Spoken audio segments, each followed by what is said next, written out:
You hear what's going on in here. What's up, guys? Welcome back to Lick Branch Farms. My name's David, and it is a cool, wet Monday, September the 29th. Yeah, we're just about the end of September, and I'm out here in the tomato tunnel today doing some suckering, and it's not too bad this week. I mean, you look down through here, not bad at all. Not like I have seen it. But yeah, we are working inside today. It's off and on raining. Trying to get some stuff taken care of. Now, I am getting ready to lower and lean this row. I did this one last week, and you can see got a little bit of room before they hit the hooks again. But this side over here, I mean, they're hitting the hooks on a lot of them. And I got a little bit of a dilemma, which it worked out pretty good on this side. Look at them tomatoes. Some things look great. But yeah, you can see how they're crossed up here. What I'm doing, the plants on this side, you can see there's two rows. Plants on this side, I'm leaning this way. The plants on the other side, I'm leaning that way. And there's a reason for that. When I get to the end of the row, I'm gonna wind up putting a stake in the end of the row and turning the plants and coming back up the other side eventually, if they last that long. I have seen some signs of hornworms, and I found this a little bit ago. You can see this dude, he's eating into that tomato there. And I got a cure for that. I'm gonna get in here in just a little bit. As soon as I finish lower and leaning these guys and doing the pruning, getting the suckers off, I'm gonna spray some BT in here to kind of control the worms. You know what I don't want to do is spend all this time and money raising tomatoes just to give it to the pest. You can see, look right there, there's another one. So yeah, I got to do something. I can't let this go, because they will eat you out of house and home, and it does not take long at all for a hornworm to destroy a tomato plant. I haven't seen but two, and I pulled both of them off, and they were small worms, they weren't big. I pulled both of them off and got rid of them, and I'm looking real close with a naked eye. Sometimes they're hard to see, but most times you can tell by the bottom of the plant. You'll see the droppings on the bottom before you'll see the worm, or you'll see just a tremendous amount of damage to the foliage on a tomato plant. Then you know you got them. But it's starting to cool off some, so I don't see them being a big problem, but I don't want to give them the benefit of the doubt. I'm gonna go ahead and, like I said, BT's organic. I mean, it's not synthetic or anything like that, so we're still good. We're gonna spray these guys down. BT will take care of your soft body pests, caterpillars, bugs, things of that nature. It won't really do much for beetles and things of that nature, but it'll flat put a hurting on the worm. So that's what we're going to use in here. Well, like I said, I got to finish doing the suckering, and I want to lean these guys on this side. Go ahead and take care of that for this week. That way I ain't got to worry about it no more. And we may be harvesting tomatoes in here towards the end of the week. We've been asked a lot about tomatoes, and I don't really mind taking green tomatoes like this guy here.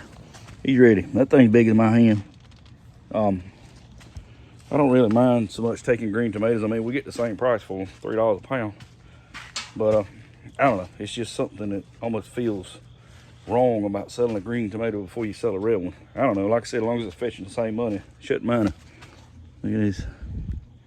Looking good. Looking real good. And there's a ton of tomatoes in here. A ton of tomatoes. And I've got to go ahead and test fire this heater. I test fired the one in the other greenhouse. It works fine. I got to test fire this one to make sure that when I do need it, it's there, because I'm going to run these peppers as long as I can, and they're actually starting to fruit really, really well.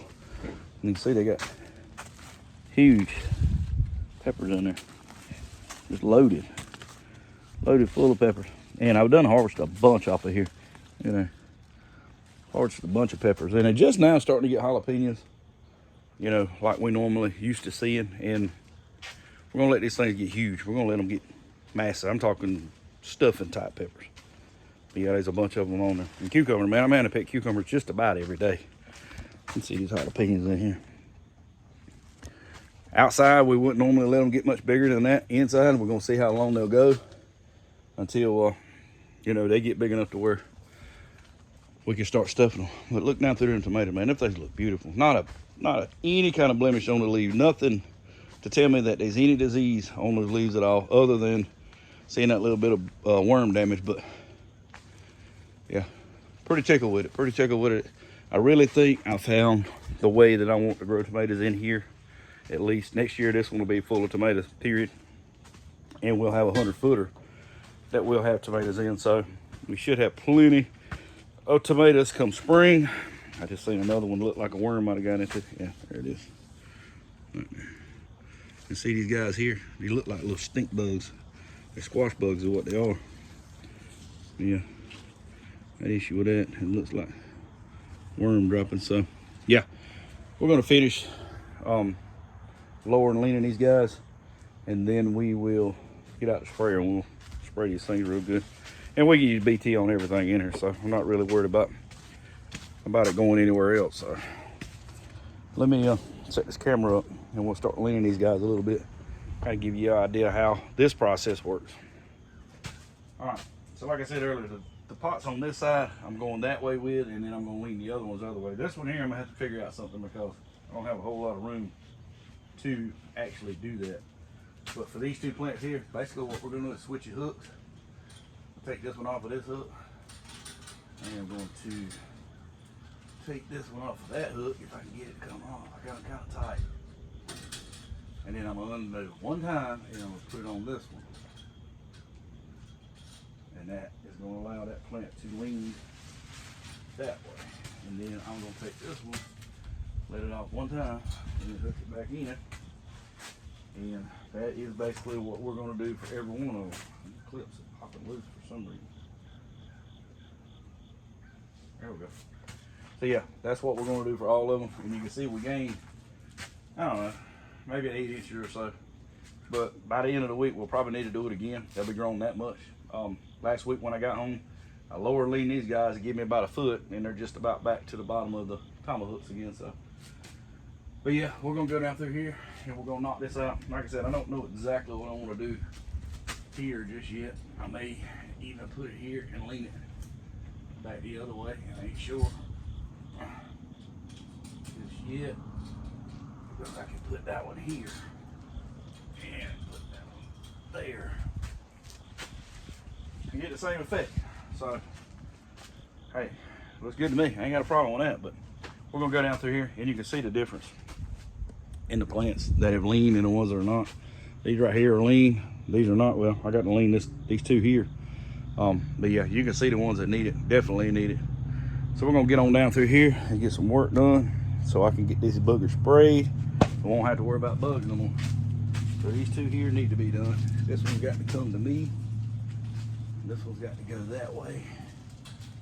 So we're gonna let out one roll of line, drop that one. We're gonna go that way. We're gonna let out one roll of line and drop that one, and let it go this way. But we're gonna pull it back a little bit. Yeah. Let's see, basically all we're doing is giving it a little bit of slack to let the plant drop, and then it gives us room to go up with it. And we'll get these little suckers while we're at it. While we're going down through here. And I'm looking them over real good to make sure I don't miss a hornworm. I'm telling you, hornworms is about the worst thing to get in a tomato tunnel because they can go through your crop really, really quick. And it doesn't take them long. You get a dozen or more hornworms in here, yeah, your season's over with. They will flat take it out. All right, so we're going that way and then that way. This one, and then that one. So we're gonna flip this roller, put him, go that way, flip this roller. All right, guys, so I'm sitting here mixing this up. This is BT. This is what I'm using, and according to the directions for hornworms, tomato hornworms, we use 3 teaspoons to a gallon, and I had to figure it up in the ounces because that's where my measuring cup is. And this is a 3-gallon sprayer, so this is 1.5 ounces of BT going in that 3-gallon sprayer. All right, got the sprayer all hooked up. Got the fan nozzle on it right now, the flat one, and just going from top to bottom, trying to get all up under the leaves, all the way around, inside and out. Do this side first, and then turn around and go back and do the other side.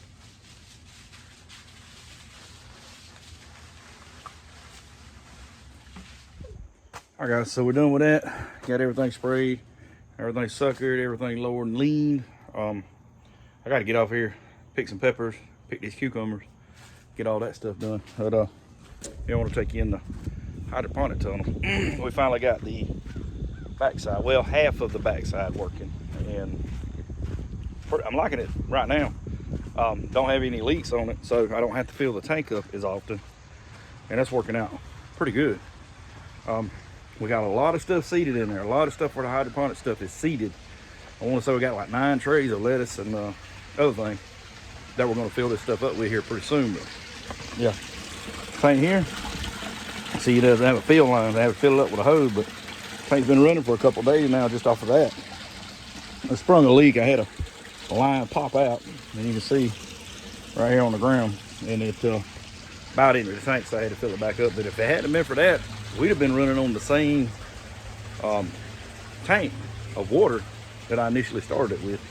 But yeah, you can see down through there, and that's pretty poor compared to what we usually have in here. But like I said, we just got back from vacation. Everything is seeded, everything's growing, and we're getting ready to jump on this thing with both feet and fill everything back up.